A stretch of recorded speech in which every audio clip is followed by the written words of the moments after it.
Shrouded in mystery, the Neckbeards are a curious faction. Taking inspiration from the mighty cultures of the East, its members study the blade and seek to better themselves through rigorous investigation of Japanese culture and waifu worship. Today we are going on an investigative journey that will hopefully lift the musty and slightly sticky veil that conceals the inner workings of the Neckbeard clan.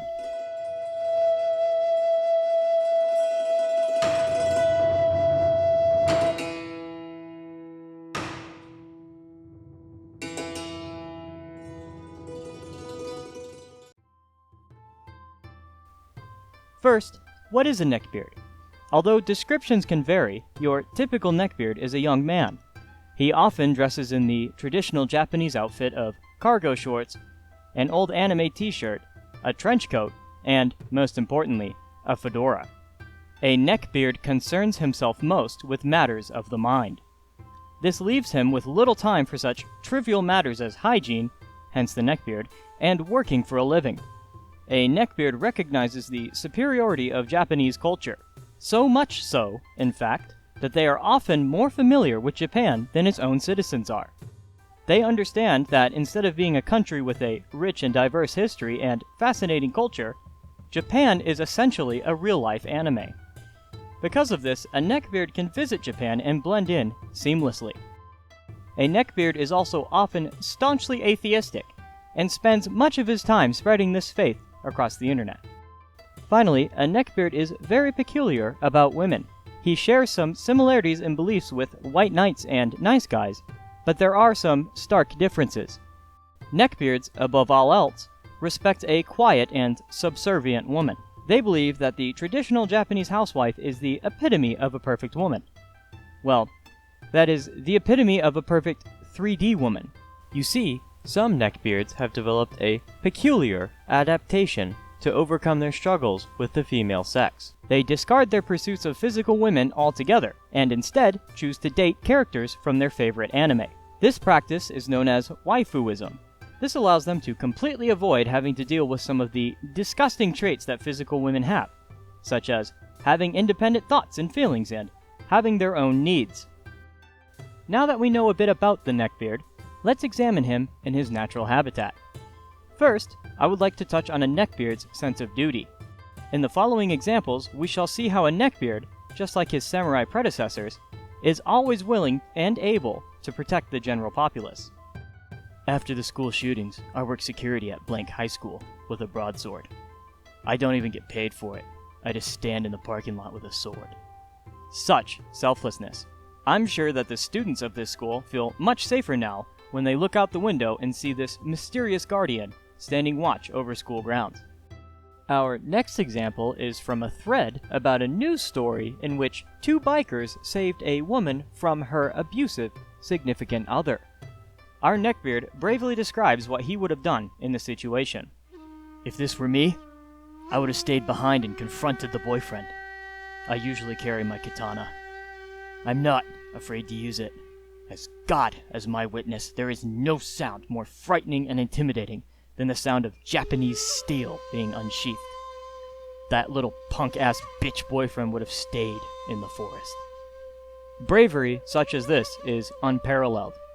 It is one thing to do something heroic in real life, but it is another thing entirely to create a hypothetical situation in which you are the hero.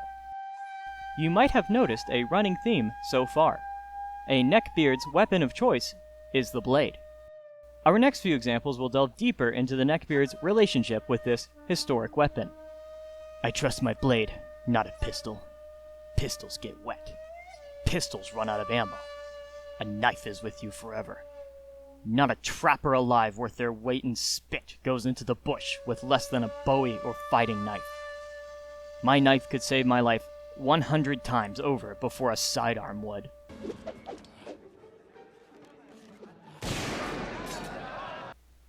Unfortunately, as our next example shows, life is not always easy with the blade. Stolen honor. My blade. An old ninjutsu relic. If the Hebikaze clan was stolen. It was in an SUV at blank. The police, sad excuse, They are laughed at me for this. I believe myself and the rest of Blank are tired of this useless law rubbish. Do your fucking jobs like we pay you to. To the thief, run. I will catch you. Hide, and I will harm you. Return what is stolen, and I will forget you. You have 1 week before I call in more help from some very special friends of mine. I can hear its call. You have been warned.